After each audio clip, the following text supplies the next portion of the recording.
Nominations for the 40th Razzie Awards will be announced this coming weekend. But what are the Razzies? And why do people keep talking about them? Let's find out.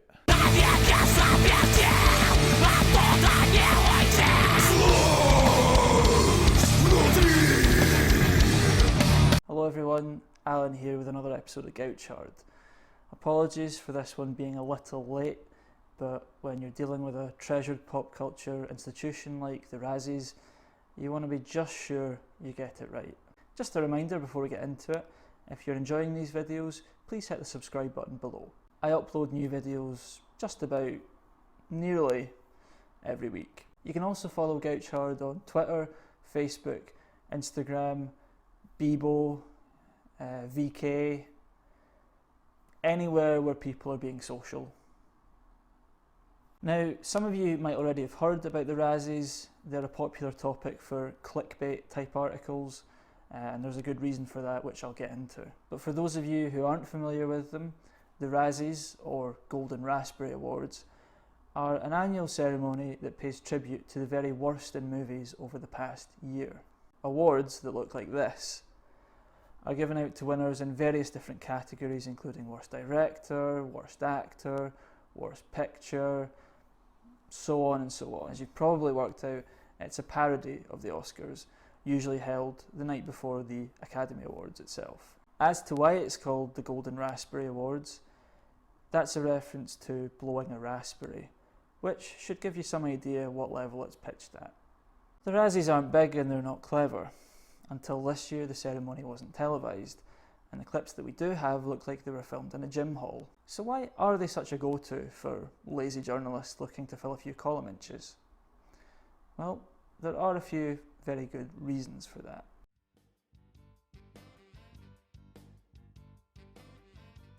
Razzie co-founder John Wilson is an advertising man who continues to work on the more legitimate end of the film industry, on things like movie trailers, and even the Oscars themselves. He's someone who knows how to grab attention, regardless of the actual quality of the product he's promoting. And of course, it doesn't hurt that he has all those connections in the industry either. Wilson's first big move was hitching his wagon to the Oscars. As the man himself said, "We finally figured out you couldn't compete with the Oscars on Oscar night, but if you went the night before, when the press from all over the world are here, and they're looking for something to do, it could well catch on." The association between the two awards goes back to 1981, when Wilson staged the first Razzies as an impromptu party piece following an Oscars viewing session. By 1984, it was a semi-legit fixture on the Los Angeles awards calendar, and today it boasts a membership of hundreds. These members vote on the winners in each category. Unlike the Academy, anyone can join, for a fee, which I'll talk about later.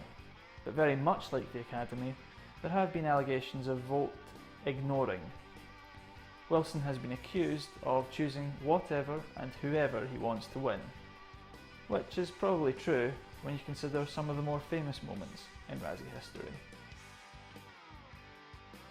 It would be accurate to say that the Razzies was designed to generate press attention. The clearest proof of this has been when celebrities have actually turned up at the awards. Many of you will have seen the clips of Halle Berry or Sandra Bullock receiving the Razzie Awards in person.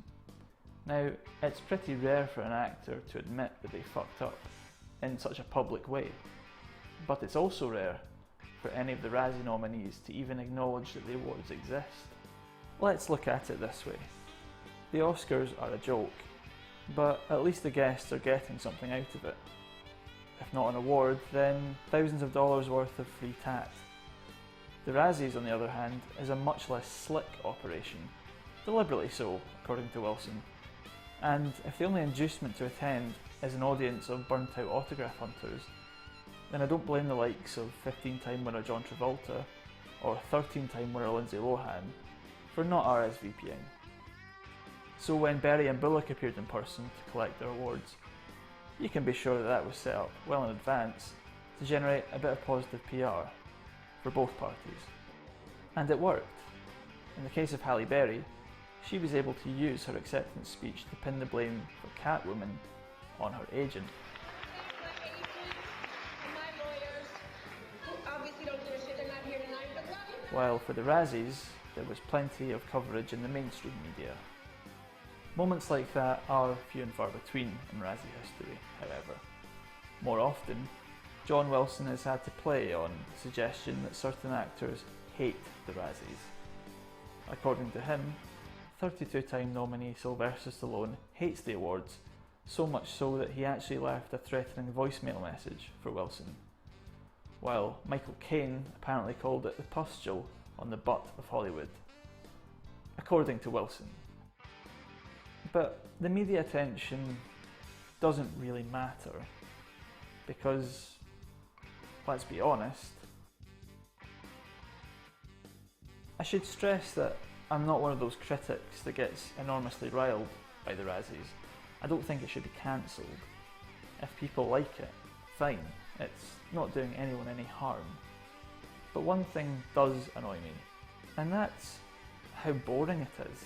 You would think that an award ceremony that celebrates bad movies would have all kinds of wacky shit in it. But that's not really the case. To use an example from last year's awards, the big winner was Holmes and Watson, the Will Ferrell comedy that was universally hated by critics. Well, almost universally.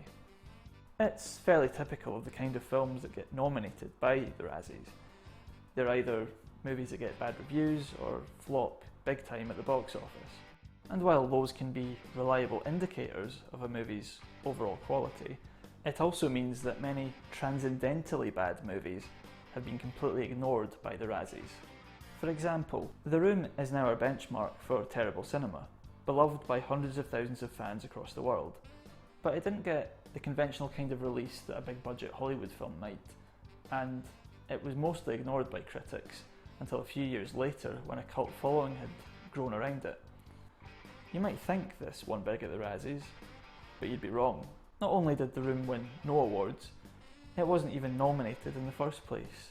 By focusing on films that are already popularly acknowledged as quite terrible, and ignoring other works of bizarre one-off genius, the Razzies are actually adding nothing to the cultural conversation.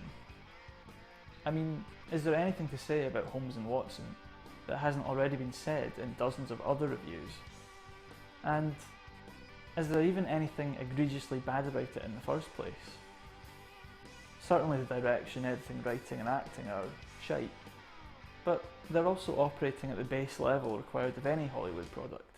If you squinted a bit, Holmes and Watson might look no different to the Robert Downey Jr. Sherlock Holmes films. It's bad, yes, but in a very boring way. I don't really want to spend more than a minute thinking about it, never mind the however many hours of the Razzie ceremony. So what is the Razzies really for if it missed out on one of the worst films ever made? The best place to go for an answer was probably the Razzies website. Now if we go here, you can become a member for $40. Doesn't seem that great, even if I am getting access to the members forum. That's not great either. But maybe these other tiers will have better perks. $75, you get 2 friends. $100 you get a t-shirt. $250 name in the booklet. $500 is 2 t-shirts. Right. So you get 2 t-shirts for a lifetime's membership of the Razzies. 2 t-shirts for $500. That's $250 a t-shirt. And a lifetime membership of the Joke Awards ceremony. Well, I was going to say that the Razzies were set up as a massive grift, but it doesn't seem likely that anyone would be stupid enough to pay $500 for 2 t-shirts that say, "Own your bad" on them. Surely not. Surely not.